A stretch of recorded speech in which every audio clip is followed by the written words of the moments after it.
کوئی بندہ نماز میں تشہد پڑھتا ہے، تحیات للہ والصلوات والطیبات پڑھتا ہے، تو وہ جانتا بھی نہیں ہے کہ جو ہم پڑھ رہے ہیں یہ آخر ہے کیا، اور اللہ تعالیٰ اس میں ہم سے کیا کہہ رہا ہے. جب کوئی بندہ تشہد پڑھتا ہے تو اس میں اس سے اللہ تعالیٰ کہتا کیا ہے.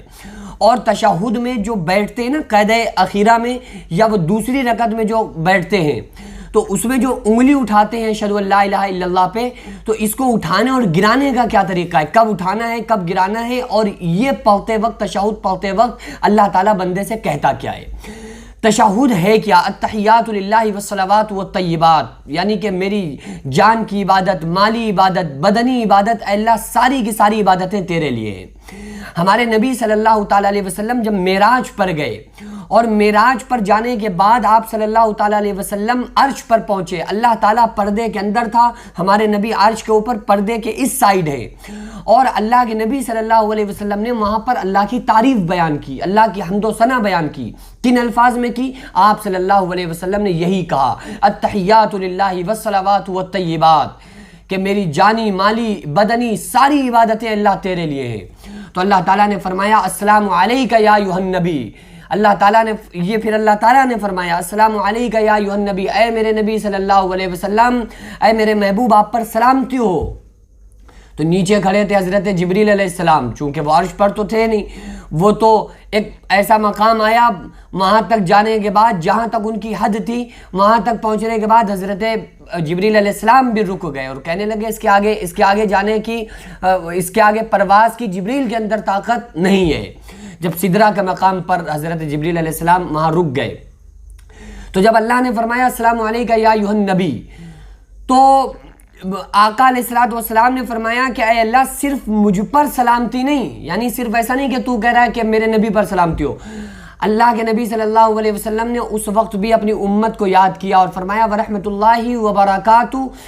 اللہ نے جب فرمایا میرے نبی تم پر سلامتی ہو، رحمت ہو، برکت ہو، تو ہمارے نبی صلی اللہ علیہ وسلم نے ارشاد فرمایا کہ اللہ صرف مجھ پر نہیں، السلام علینا وعلی عباد اللہ الصالحین،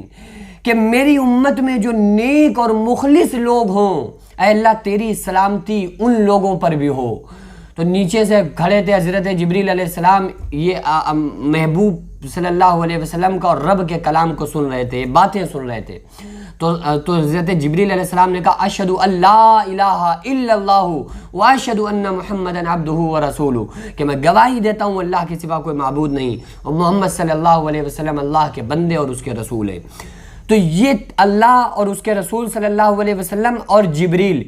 ان تینوں کی باتوں کا مجموعہ ہے تشہد. ان تینوں کی جو باتیں ہوئی ہیں نا، اللہ اور رسول تو عرش پر، جبریل علیہ السلام اپنے مقام پر یعنی کہ عرش سے نیچے، اور ان تینوں کے جو کلام تھے، ان تینوں کی جو باتیں تھیں، اس کا جو مجموعہ بنا کے تشہد بنائی گئی، اور وہ نماز میں پڑھنے کو اس کو ضروری قرار دیا گیا کہ آپ کو تشہد نماز میں پڑھنا ہے. تو کتنی بڑی اہمیت والی یہ دعا ہے کہ جو لوگ ہم اور آپ جس کو پڑھتے ہیں. تو تحیات للہ والصلوات والطیبات، جس کا میں نے آپ لوگوں کو مطلب بتایا. دوسری چیز یہ ہے کہ جب ہم تشہد میں بیٹھنے کے بعد اشہد ان لا الہ پہ انگلی اٹھاتے ہیں، اس کے اٹھانے گرانے کا 99% میں نے لوگوں کو دیکھا ہے کہ وہ طریقہ ان کا غلط ہوتا ہے، اور وہ سمجھ ہی نہیں پاتے ہیں کہ یہ انگلی اٹھانے کا طریقہ کیا ہے، گرانے کا طریقہ کیا ہے. نارمل آپ نے دیکھا ہوگا کہ انہوں نے یوں کر کے ہاتھ رکھا ہوا ہے ران پر، اپنے زانوں پر، اور اشہد ان لا الہ پہ یوں انگلی اٹھائی اور یوں گرا دی، یعنی کہ یوں رکھا ہوا تھا، اشہد ان لا الہ الا اللہ پہ گرا دی. تو جبکہ جو سنت اور مسنون طریقہ ہے وہ یہ ہے کہ آپ کو دو انگلیوں کو تو آپ کو اندر کر لینا ہے، چھنگلیوں کو آپ کو اندر کر لینا ہے، اور اس کے برابر والی انگلی کو اندر کرنا ہے. بیچ کی انگلی، آپ کے سیدھے ہاتھ کی بیچ کی انگلی اور انگوٹھا، اس سے آپ کو حلقہ بنانا ہے. قید اخیرہ میں بیٹھنے کے بعد حلقہ بنا کے ان دو انگلیوں کو پیچھے کر لینا ہے. یہ حلقہ بنا لیا، اب یہ ہاتھ اس طرح سے ہو گیا. اب آپ کو اشہد ان لا الہ پہ انگلی اٹھانا ہے اور الا اللہ پہ گرانا ہے. تو نارمل آپ کو اس طرح سے دو انگلیوں کو پیچھے کر لیا، بیچ کی انگلی سے انگوٹھے سے حلقہ بنایا، ایک شہادت والی جو انگلی آپ کی بولی جاتی ہے نا، بس یہ بولی جاتی ہے، حالانکہ اس میں شہادت کا کوئی ایسا نہیں ہے کہ قرآن حدیث نے بتائی ہو کہ شہادت کی انگلی ہے، عام ہے، بس مشہور ہے کہ شہادت کی انگلی.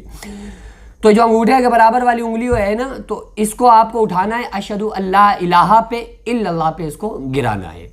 تو بعض لوگ بس یوں سیدھا سیدھا ہاتھ رکھتے ہیں، اشہد اللہ الہ اٹھائی انگلی اور الا اللہ کر کے گرا دی، تو آپ کو حلقہ بنانا ہے اور اشہد اللہ الہ پہ اٹھا کے الا اللہ پہ اس کو گرانا ہے۔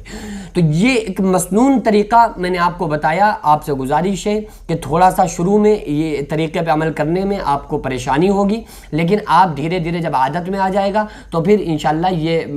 آپ جس طرح سے ابھی اگر آپ غلط طریقہ ہے آپ کا، مسنون طریقے کے خلاف آپ انگلی اٹھاتے ہیں اور گراتے ہیں، تو پھر انشاءاللہ جب یہ عادت میں آ جائے گا تو پھر آپ کو یہی بہتر لگنے لگے۔